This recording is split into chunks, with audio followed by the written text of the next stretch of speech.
ओम अखंडमंडलाकार व्याप्तं जैन चराचर तत्पदं दर्शितं येन तस्मै श्री गुरवे नमः। गुरु ब्रह्मा गुरु विष्णु गुरुदेव महेश्वर गुरु साक्षात् परम ब्रह्म तस्मै श्री गुरवे नमः। ओम ब्रह्ममयी महादेवी ज्ञान भक्ति प्रदायिनी नमस्ते ब्रह्म योग विद्याये एक धर्म प्रसारिणी।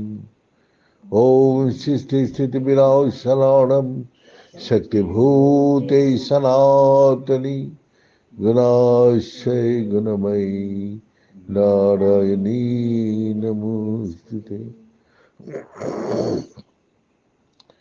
कर्पूरगौरं करुणावतारं संसारसारं भुजगेन्द्रहारं सदा वसन्तं हृदयारविन्दे भवां भवानी शैतं नमामि। तमेव माता च पिता तमेव तमेव बन्धु सखा तमेव विद्यार्थिनं तमेव तमेव सर्वं मम देवदेव। ॐ पूर्णमदः पूर्णमिदं मुदुच्यते पूर्णस्य पूर्णमादाय पूर्णमेवावशिष्यते। ओम शांति शांति शांति। नारायण हरि ओम नारायण हरि ओम शिव शिव ओम हर हर ओम शिव शिव ओम हर हर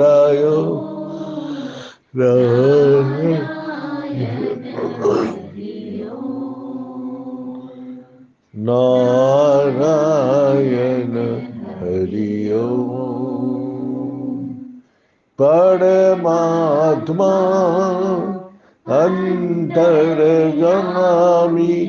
परमात्मा अंतर्गामी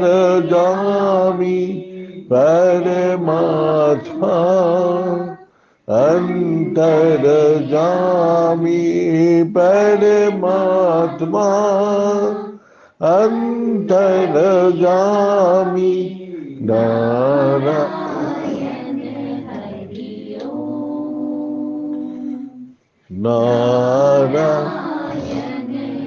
हरि ओम शिव शिव ओम हर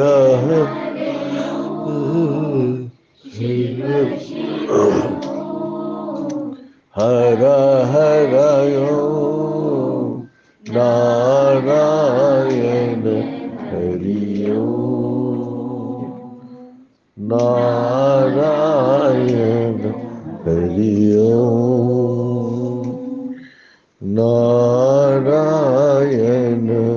हरि ओम।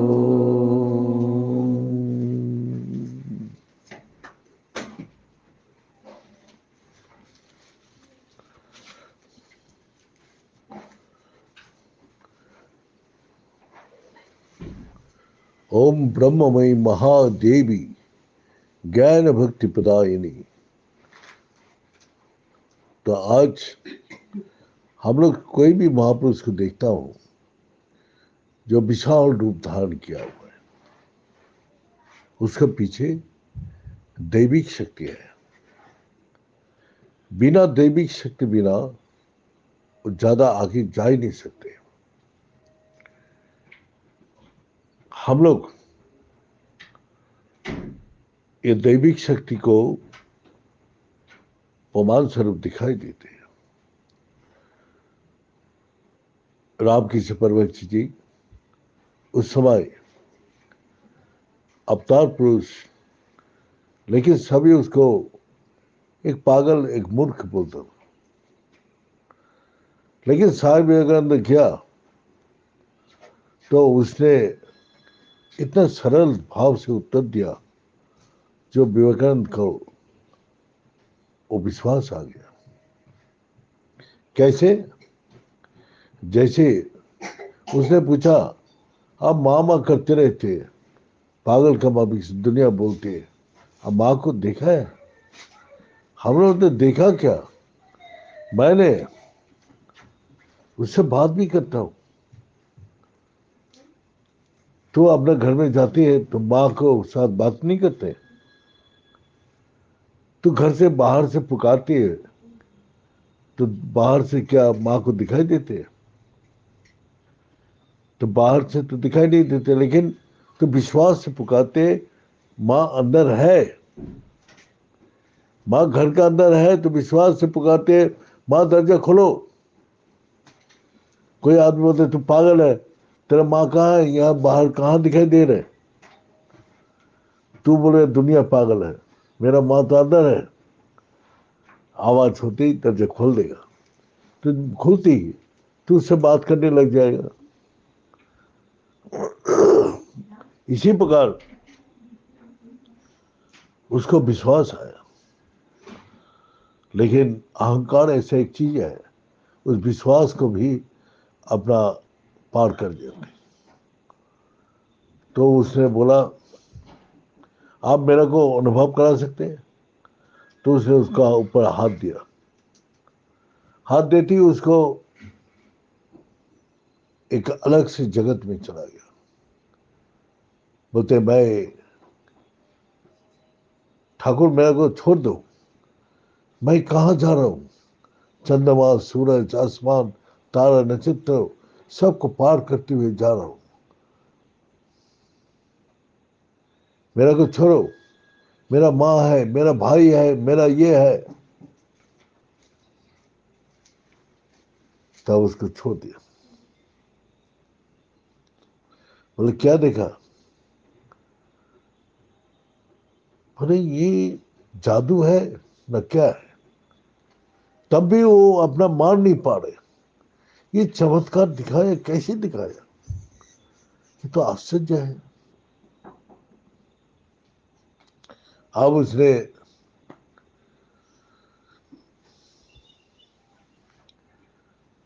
अब इसको परीक्षा करना ही पड़ेगा। ये महापुरुष हमको जो दिखा रहे, ये चमत्कार है ना ये वास्तव है? अब उसने आया तो उसके पिताजी गुजर गया। उसको काफी रईस आदमी था, सब मकान बेचना पड़ा, ये बेचना पड़ा, सब गरीबी एकदम चारों तरफ से छा गया। और घर में सबसे बड़ा लड़का था। ग्रेजुएशन होने के बाद उस समय एक नौकरी भी तक भी नहीं मिल रहे थे। परेशान हो गया, और परेशान होकर वो ढूंढ रहे हैं। तो एक दिन बोलते हैं, आप तो ठाकुर के पास जाते हैं, अब जाओ, बोलो अपना। तो ठाकुर को जाके बोला, मेरे को नौकरी क्यों नहीं मिलता है, मेरे को ये क्यों नहीं होता है? तो बोला, तू जाओ माँ से मांग ले, माता तो मंदिर में है, जाओ मांगो। वो बोलता नहीं, मैं क्या थोड़ा भिखारी हूं, मैं मांगने नहीं जाऊंगा। तब भी अहंकार, मांगने नहीं जाऊंगा।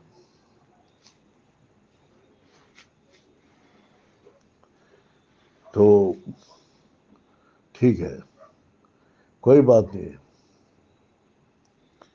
जब एकदम बिल्कुल असहाय हो गया, सारी अहंकार टूट गया, तब एक दिन आके बोला, ठाकुर मैं मांगने, माँ से मांगने से माँ दे देगा? मैं तू मांग के देख, हमारा बात क्यों मां सुन रहे? तो जो बोल रहा है तो माता का मंदिर जाओ और मांग उसको। अब सुन के पहले बार माता का मंदिर में गया, प्रणाम करके जैसे ही सिर उठाया, देखा चारों तरफ लाइट से भरा हुआ है, जैसे माता हंस रहे। और बोला मांग, क्या मांगते हैं? वो सब भूल गया। वो स्वरूप को देख के, उस विचित्र रूप को देख के इस सारी संसार का दुख का बारे में भूल गया। मांगा, मां मेरे को विवेक दो, वैराग दो, ज्ञान दो। तो फिर जब बाहर आया रामकृष्ण परमहंस जी बोला, तो मांगा माता से, क्योंकि उसको पता है जो माता जागृत बैठे है। मांगा, बोले नहीं मांग पाया। टाका पैसा, धन संपत्ति, नौकरी कुछ मांगा? बोले नहीं। तो क्या मांगा? बोले विवेक, वैराग और ज्ञान। अरे तेरा को सिखा के भेजा, नौकरी मांग, रुपया मांग, धन संपत्ति मांग, चल फिर दोबारा जाके वही चीज मांग गया। बोले वहां जाते ही सब कुछ भूल जाता। माता का वो विचित्र रूप, जगत जननी, वो अपना इतना आनंदमय मूर्ति, इतना चारों तरफ से लाइट में बिखरा हुआ, सारी देव देवी स्तुति कर रहे, देव देवी उसको भजन गा रहे, कितना स्तुति, कितना भजन, कितना कुछ संगीत का आवाज गूंज रहे। फिर दोबारा जब आया तो फिर बोला क्या मांगा? वही विवेक वैराग्य। थर्ड टाइम और जाओ, 3 बार, 1 बार, 2 बार, 3 बार। आप मजबूत बन के जाना। हाँ, तू तो इतना मजबूत लड़का है, तो तू फिर क्यों इतना कमजोर पड़ रहा है? बस फिर गया, फिर मांगा, वही एक ही चीज, विवेक वैराग्य और ज्ञान। तू मांग ही नहीं पाया। तब विवेकानंद को पता चला दैविक शक्ति क्या होता है। आज उसी का नाम विवेक मांगा था, इसलिए विवेकानंद हो गया। ज्ञान मांगा तो सारी दुनिया में लाइट का माफी, उसको ज्ञान खिला दिया। वैराग मांगा था, इस संसार में सब कुछ होते हुए भी कोई आसक्ति उसको स्पर्श नहीं कर पाया, तो उसने दैविक शक्ति बिना ऊपर उठ ही नहीं सकते। तो हम लोग सोचते हैं ये कैसे पढ़ लिख के, वो तो प्लेन ग्रेजुएशन एक लड़का था जो इतना बड़ा बात सारा दुनिया में फैला के गया। और 39 का उम्र में सारा दुनिया में इतना प्रवचन किया, इतना किताब लिखा, जो असंभव है, आज भी कोई उसको कर नहीं सकते। तो इसीलिए हम लोग को भी जीवन में दैविक शक्ति चाहिए, लेकिन दैविक शक्ति ऐसा होना चाहिए जो, जैसा एक जाट था, अपना घर का मालिक का देखा, इसका घर में सत्यनारायण कथा कर रहे। गुरु जी ये बताया, जो आजकल भक्ति कैसे है ऐसे ही है। कैसे? जैसा देख लिया यह सत्यनारायण कथा हो रहा है, सारा दुनिया आया, ये आया, वो आया, फलान आया, उसको जाट का मन में भी हुआ मैं भी अपना घर में सत्यनारायण कथा कराऊं। तो पंडित जी को बोला, जो पंडित जी मैं भी अपना घर में सत्यनारायण कथा करना चाहता हूँ। पंडित जी बोला ठीक है मैं कर दूंगा। तो जब पंडित जी, कितना का सत्यनारायण कथा करना? बोला 101 रुपया है, 51 रुपया है, 31 रुपया है, 21 रुपया है, 11 रुपये का है। तो वो जाट ने काफी देर सोच विचार करके बोला, जब कभी तो कराया नहीं, देखता हूँ कैसा ये होता है, 31 रुपया का करा दिया। फलाना दिन ये सब सामान वामान लेके बैठा है ना, मैं आ जाऊंगा। आप पंडित जी भी तगड़ा बलिष्ठ है, वो भी पहुंच गया। अब जाट भी बहुत तगड़ा बलिष्ठ था। उसने बोला, ये कुत्ता, ये धोती यार ये लगाना पड़ेगा तेरे को। तो धोती धोती पिनाया, ये किया वो किया। अब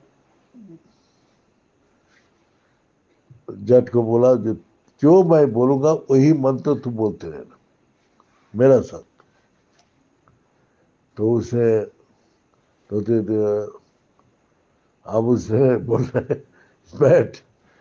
पंडित जी ने बोला बैठ। तो वो सोचा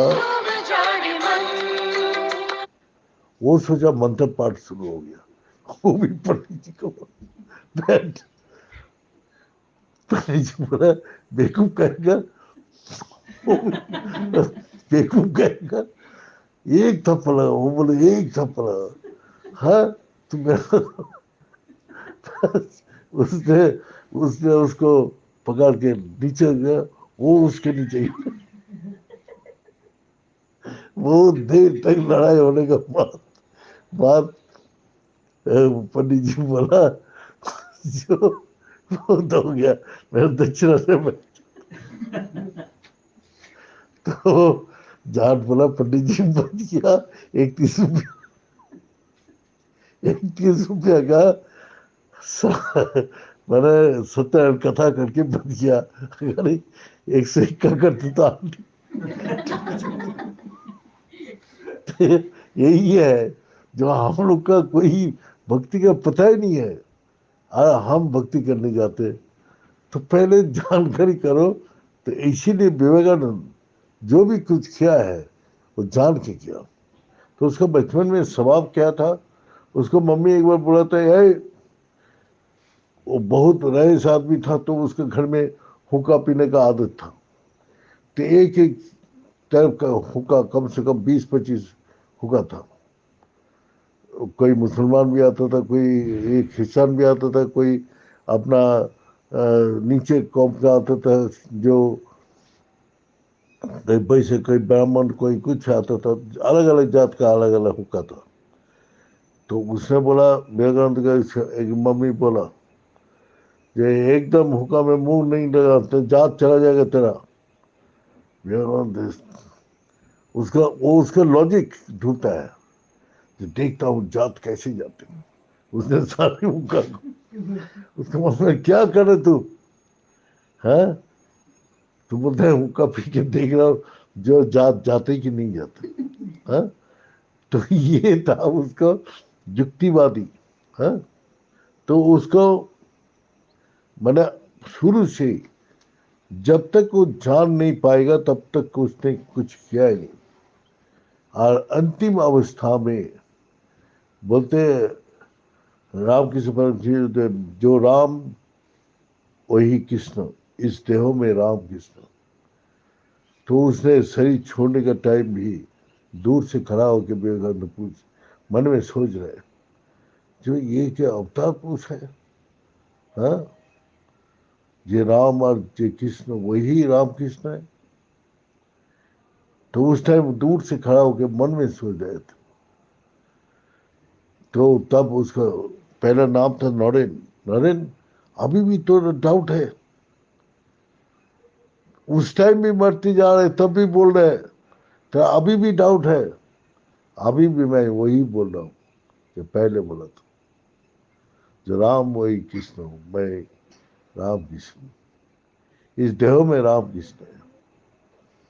तो वो बोला, तो वहां बहुत आदमी बहुत प्रकार उसको अलौकिक शक्ति देखा, लेकिन राम कृष्ण परमहंस जी अलौकिक शक्ति किसी को नहीं दिखाया। लेकिन उसको भक्त लोग ऐसे ऐसे था, जो कोई गोपाल रूप में देखा, कोई कृष्ण रूप में देखा, कोई काली का रूप में दिखा, अलग अलग रूप में उसको देखते रहते। लेकिन उसको साधारण आदमी बोलता था, जो उसको पढ़ना नहीं आते, मूर्ख है और पागल है।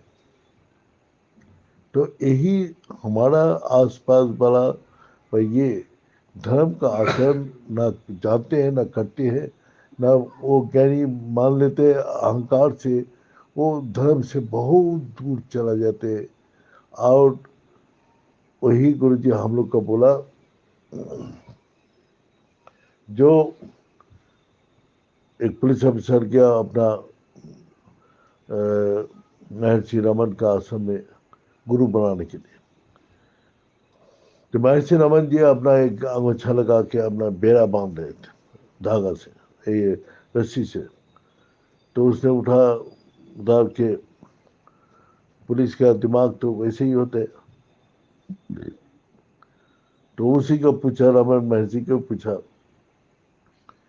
ये बेटा बोल, ये रमन महर्षि का आश्रम है? रमन महर्षि कुछ बोला ही नहीं। अरे तू जानते मैं कौन हूं? वो तब भी कुछ नहीं बोला। बोले इतना तू बेकार लड़का है। उसका हाथ में सोटी था, दो चार सोटी ठोक कर चला गया। उसके बाद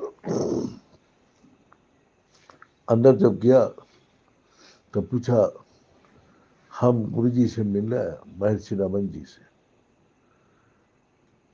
तो वो चेला लोग देखे ये तो पुलिस अफसर है, तो इसको बोला ठीक है सर आप बैठे, अब देखता हूँ कहाँ है।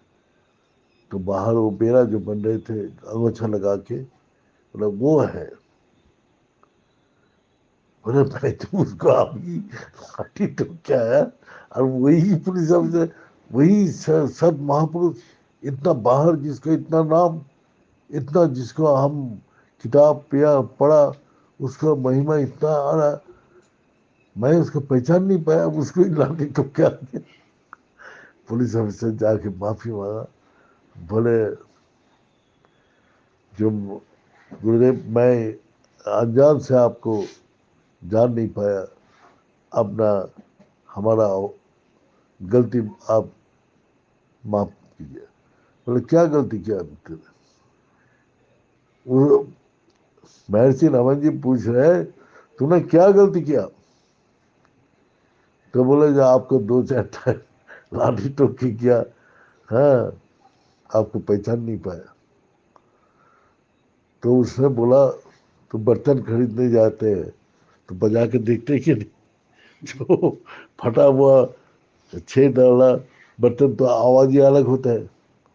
तो इसीलिए मैं तेरे को बजा, मैं तू बजा के गया, जो मैं क्या बजता हूँ तो देख लिया तूने, तो कुछ बजा नहीं तो सॉलिड चीज है।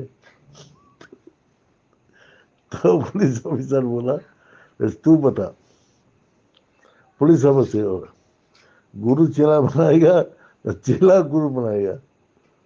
हाँ, चेला गुरु बनाने आया, मैंने वो बोलते मैं गुरु बनाने आया। तो बोल तू तू गुरु बनाएगा ना गुरु चेला बनाएगा? बोले एक कुमार है, वो हजार पात्र बनाती है, लेकिन पात्र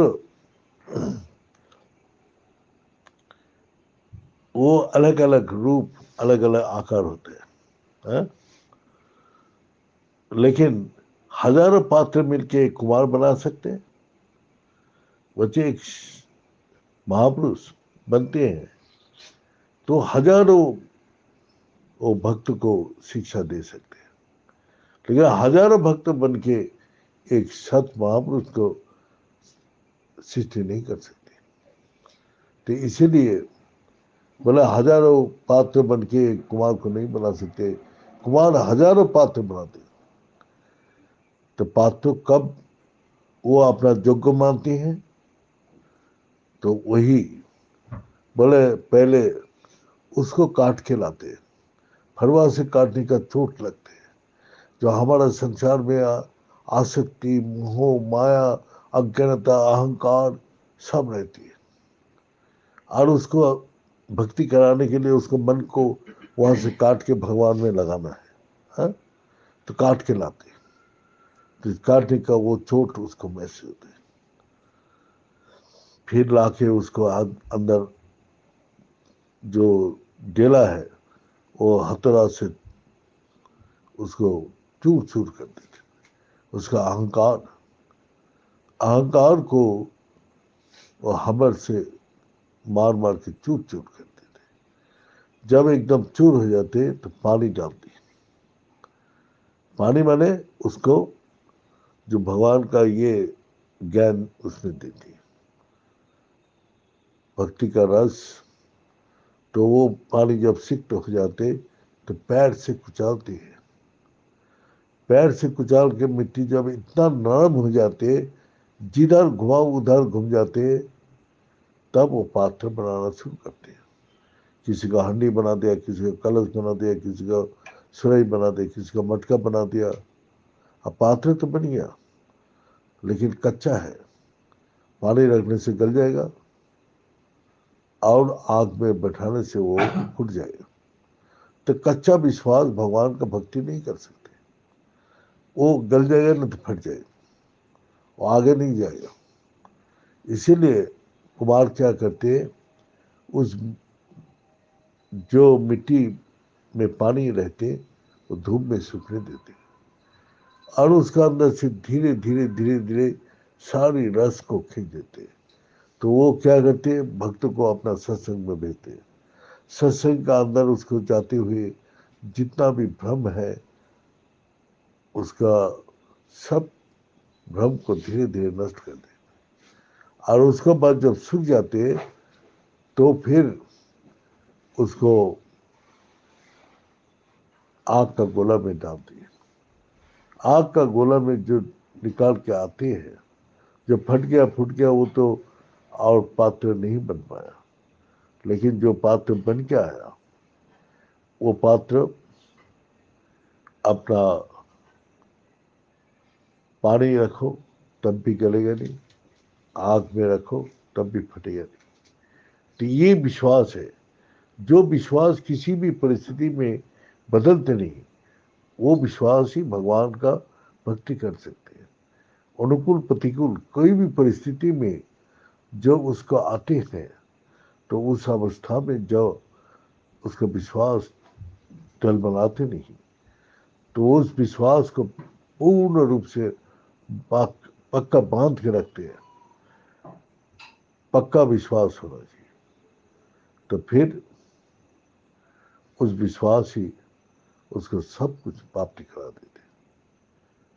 तो उस विश्वास, इस संसार रूपी आसक्ति पानी रखो, क्या वही अग्नि में जल के शुद्ध पवित्र बना देते। अग्नि भी उसको कुछ नहीं कर सकते, पानी भी उसको सिक्त नहीं कर सकते। इस प्रकार जब उसका भक्ति में परिपूर्णता आती है तभी वो भगवान का दर्शन मिलता है, भगवान का शक्ति उसका अंदर जागृत हो जाती है। बिना पक्का भी विश्वास बिना कुछ भी प्राप्ति नहीं होते। तो यही बोलते हैं विश्वास ही धर्म मूलम, विश्वास धर्म का मूल है। वही विश्वास को हमारा अंदर कमी है, आ रहे जा रहे आ रहे जा रहे, वो टिकते नहीं, क्योंकि हमारा कच्चा विश्वास है, हमारा पक्का विश्वास नहीं है। जब तक हम उस विश्वास को पक्का नहीं बनाऊंगा तो वही आना जाना करेगा, आगे बस आ गया, कुछ देर रह गया, फिर चला गया, फिर जब दुख तकलीफ का छाया आया फिर चला गया। परमानेंट जो विश्वास, वो विश्वास ही उस भगवान का शक्ति को प्राप्ति करा देती है।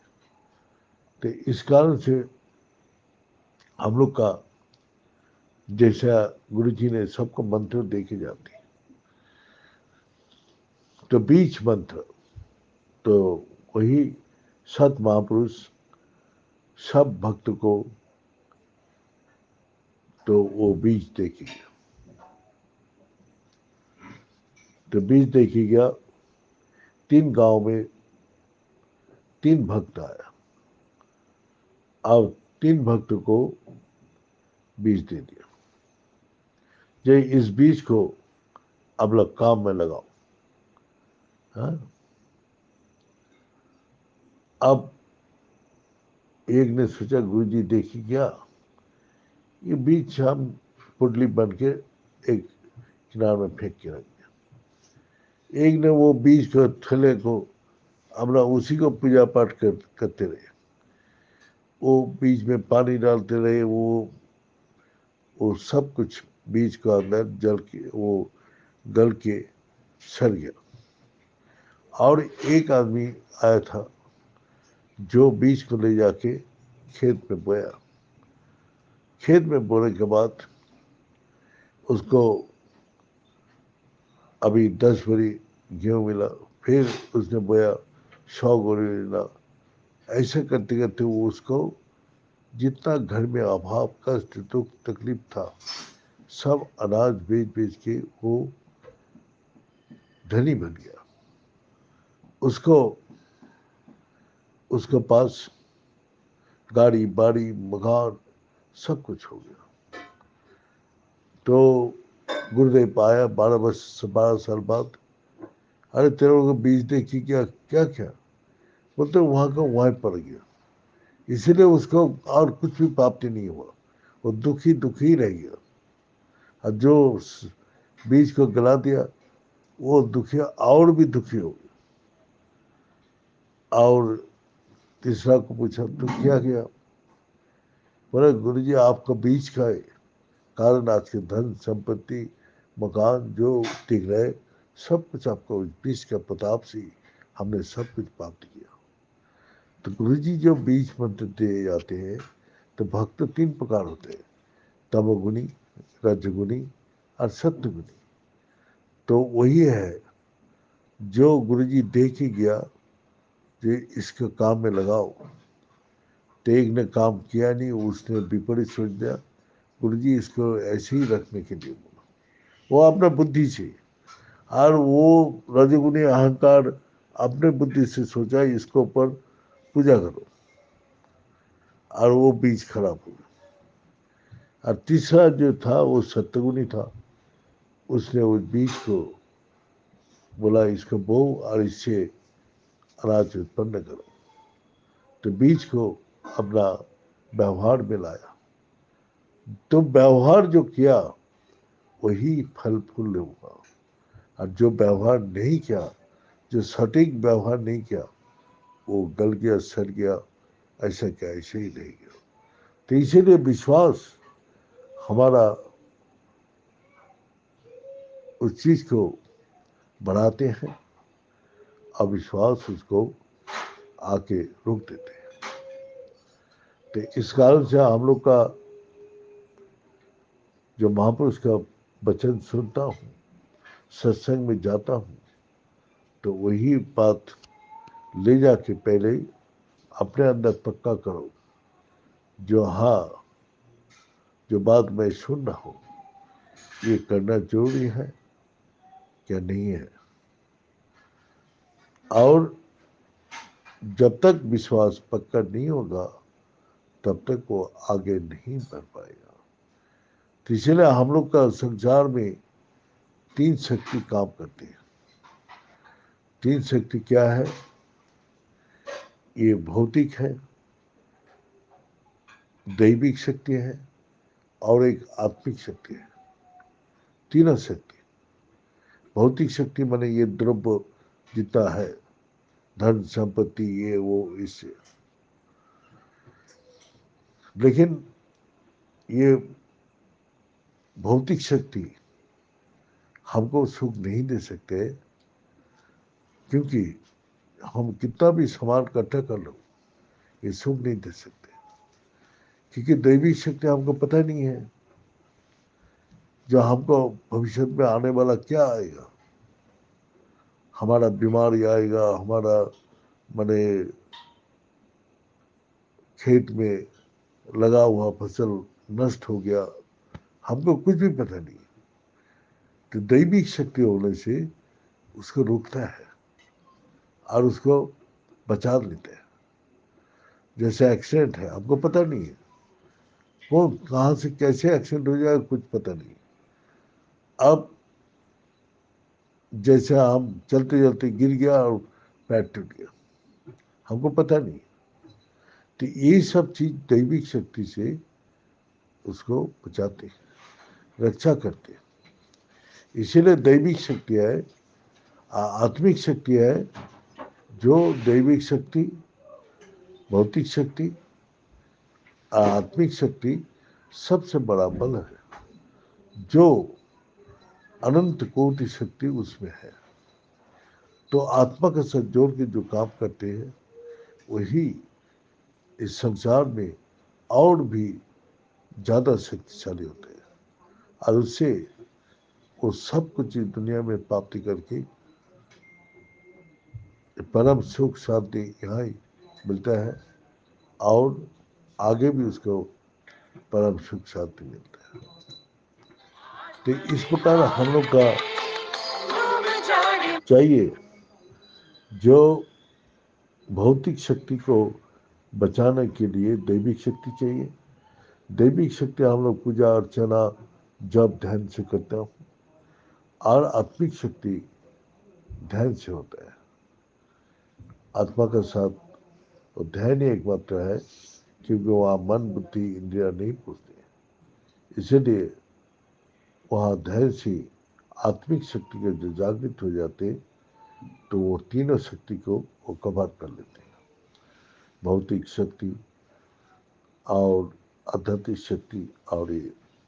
और इसको बोलते हैं त्रिताप जलाओ। त्रिताप भगवान भी बोला कि त्रिताप ज्वाला से कोई नहीं बच सकता, राजा हो क्या फकीर हो, सबको ये ज्वाला आएगा आएगा। तो इस कारण से हम लोग को जो है विश्वास जब तक पक्का नहीं होता है, तब तक वो शक्ति जागृत नहीं होगा। इसलिए विवेकानंद कैसे कैसे युक्ति से अपना विश्वास को पक्का किया, और पक्का करने के बाद माता का आशीर्वाद लेके वो सारा विश्व में उस शक्ति को फैलाया, अब दिखा दिया कि दैवी शक्ति क्या होते हैं, आध्यात्मिक शक्ति क्या होते हैं, और भौतिक शक्ति क्या होते हैं। और तीनों शक्ति का प्रकाश उसका कर्म में, उसका ज्ञान में सारा संसार को उसने शिक्षा दिया।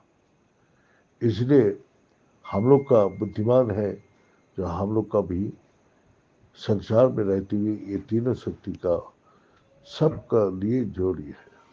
ये बोल के आज यह समाप्त करता हूँ। ओम पूर्णमद पूर्णमिदं पूर्णात् पूर्णमुदच्यते पूर्णश पूर्णमादाय पूर्णमेवावशिष्यते। ओम शांति शांति शांति। बोलिए सच्चे दरबार की, बड़े सतगुरु भगवान की, बड़े शंकर भगवान की, बड़े माता जगदम्बे की, बड़े भक्त बिंदों की, बड़े संत बिंदों की, बड़े सनातन धर्म की, बड़े धर्म की, अधर्म का, प्राणियों में, विश्व का। हर हर महादेव। ओम पूर्णाय पूर्णरूपाय पूर्णानंदप्रदायिने संसार सारस्वताय समवायिने नमः।